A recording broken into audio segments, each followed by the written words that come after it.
Git bisa bikin setiap perubahan kode di dalam project kita itu jauh lebih aman. Jadi kita nggak perlu takut untuk eksperimen. Kalau gagal, kalau error, kalau nggak cocok, balikin lagi aja ke kondisi semula. Halo teman-teman, selamat datang, selamat bergabung kembali.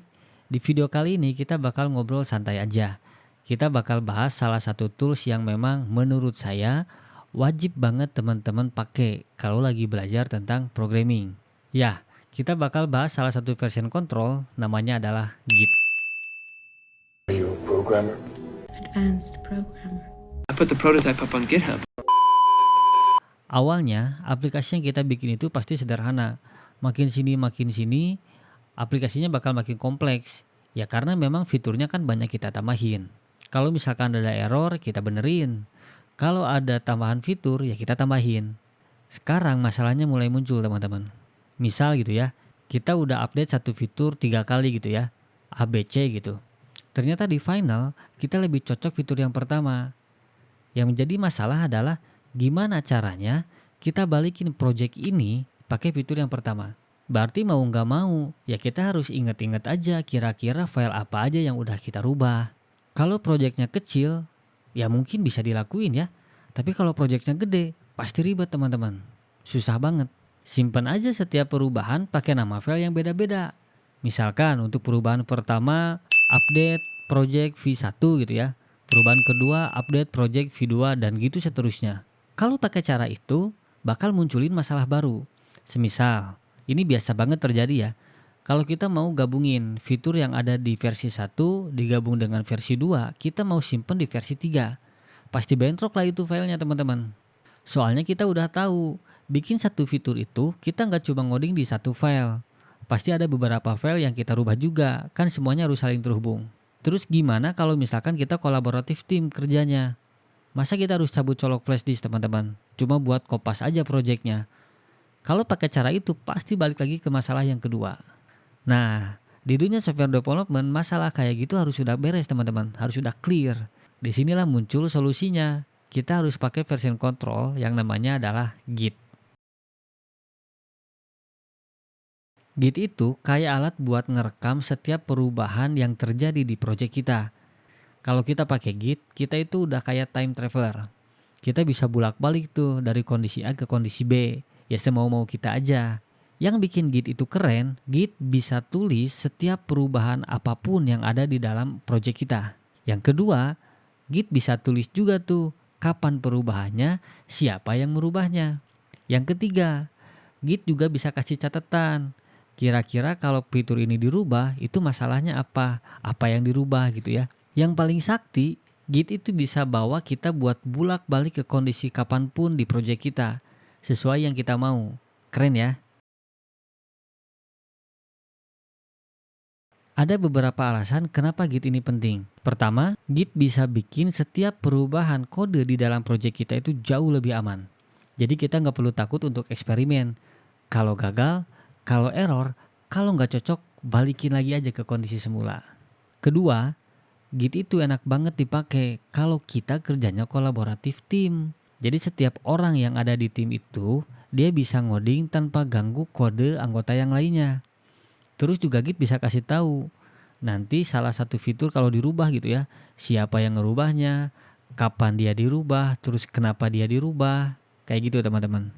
Yang ketiga, setahu saya Git itu jadi skill wajib kalau teman-teman kerja di perusahaan terus masuk ke bagian software development. Kan di satu perusahaan itu kerjanya pasti kolaboratif tim ya. Ya balik lagi ke alasan yang kedua teman-teman. Terus juga kalau kita pakai Git itu bisa jadi portofolio buat teman-teman.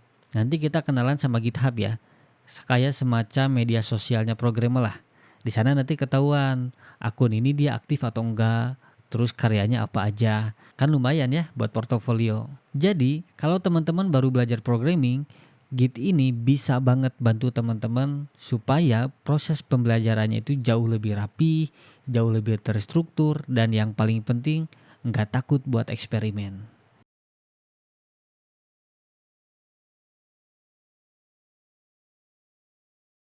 Nah, ini nih yang suka bikin bingung.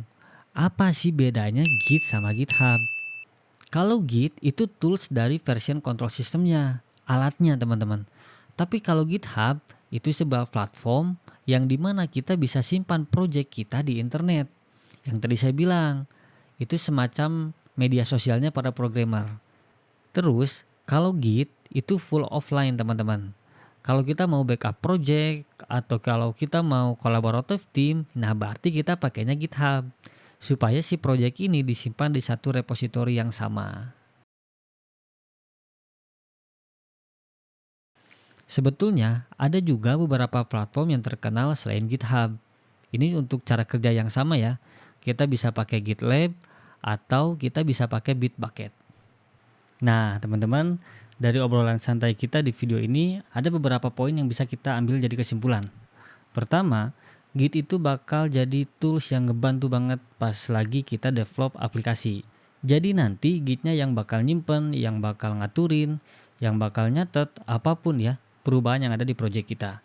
Git itu bukan cuma buat developer yang udah expert aja, tapi buat yang baru belajar di dunia programming, saya rasa Git bakal jadi tools yang pasti ngebantu banget.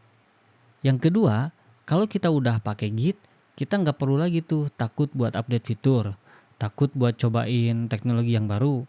Kalem aja, kalau misalkan kita nggak suka atau gagal, balikin lagi aja ke versi yang sebelumnya. Aman teman-teman.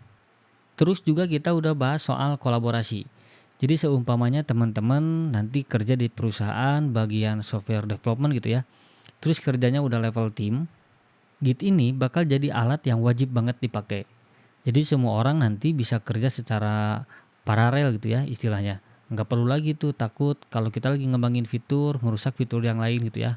Itu udah di solve semua sama Git. Aman teman-teman. Ditambah lagi kalau kita connect in Git ke platform kayak GitHub, kayak GitLab gitu ya. Ternyata bukan cuma kerjaan kita yang jadi jauh lebih rapi. Itu juga bisa jadi portofolio kita teman-teman. Kan isinya jelas ya. Nanti di sana profilnya apa, terus kita udah kerjain project apa aja. Intinya, Git itu bukan cuma soal teknologi aja. Bukan cuma soal tools yang ngebantu kita nge-manage project. Enggak teman-teman. Tapi ini soal kebiasaan baik yang harus kita mulai dari sekarang. Selama kita berkecimpung di dunia programming. Saya yakin banget, kalau kita udah pakai Git, experience ngodingnya pasti bakal berubah. Ya minimal, kode kita itu bakal dijagain sama Git. Kalau ada apa-apa, santai, balikin lagi aja, beres teman-teman. Oke teman-teman, segitu dulu aja ya, kita ngobrol santai soal Git dan juga GitHub. Kalau teman-teman sekiranya mau lanjut ke video teknis, gimana cara pakai Git, gimana cara disinkronkan ke GitHub, teman-teman bisa komentar di video ini. Mudah-mudahan video ini bermanfaat buat teman-teman. Stay tune terus, kita ketemu lagi di video selanjutnya.